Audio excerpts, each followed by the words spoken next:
అందరికీ నమస్కారం. ఈరోజు తెలంగాణ రాష్ట్రానికి చెందినటువంటి వనజీవి రామయ్య మృతి ఈ పర్యావరణ ప్రపంచానికి అందరికీ తీరని లోటుగా మనందరం భావించాలి. వనజీవి రామయ్య తన జీవితకాలంలో నిరంతరం మొక్కలు నాటడానికి, చెట్లు పెంచడానికి, పర్యావరణ పరిరక్షణకు చేసిన కృషి అభినందనీయం. ఆయన పర్యావరణ జీవి మరియు ధన్యజీవి.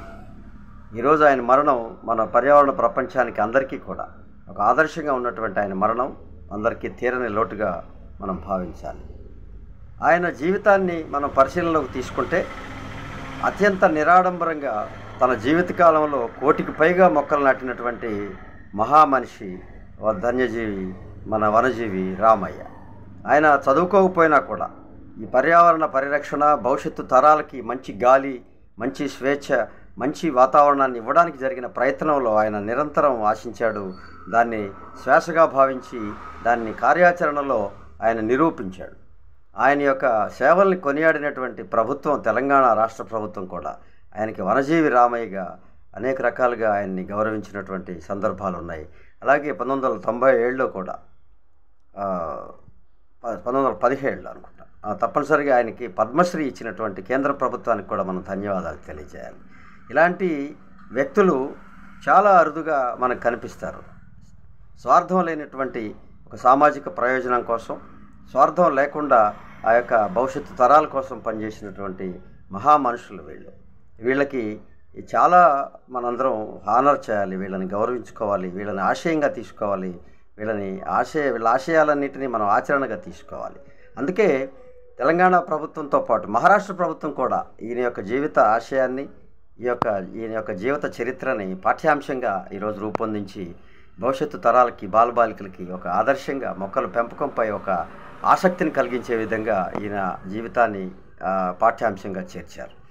అలాగే మన ఆంధ్రప్రదేశ్ కూడా ఈయన యొక్క జీవిత ఆశయాలని, జీవిత చరిత్రని పాఠ్యాంశంగా మార్చాల్సినటువంటి అవసరం ఉంది.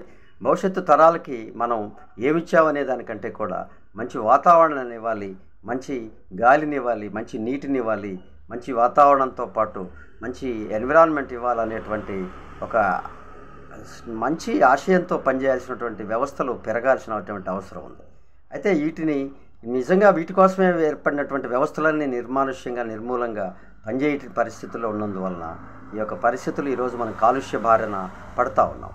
కాబట్టి ఈరోజు వనజీవి రామయ్య మరణం ఈ యొక్క తీరని లోటు, ఈ పర్యావరణ ప్రపంచానికి, ప్రకృతికి కూడా తీరని లోటు. ఆయన నిజంగా కూడా ఈ నేల తల్లికి ఒక నిజమైనటువంటి వారసుడు, నిజమైనటువంటి ముద్దుబిడ్డగా మనందరం భావించాలి. 1 కోటికి పైగా మొక్కలు నాటి, విత్తనాలను సేకరించి తన స్వశక్తితో తన సైకిల్ మీద, మోటార్ సైకిల్ మీద అడవిల్లోకి విచ్చలవిడిగా వెళ్ళినటువంటి ఆ ధన్యజీవి రామయ్య మృతికి పర్యావరణ పరిరక్షణ సంస్థ తరఫున మేము ప్రగాఢ సానుభూతిని, ప్రగాఢ నివాళి అర్పిస్తూ ఉన్నాం. అలాంటి వ్యక్తులు ప్రతి గ్రామంలో ఉండాలి.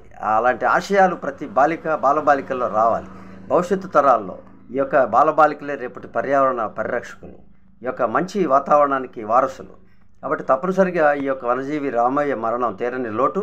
కానీ ఆయన మరణం అనంతరం అనేక మంది రామయ్యలుగా ఈ యొక్క ప్రతి గ్రామంలో ఈ యొక్క ఆవిర్భావం జరగాలి, పర్యావరణ పరిరక్షణ జరగాలి.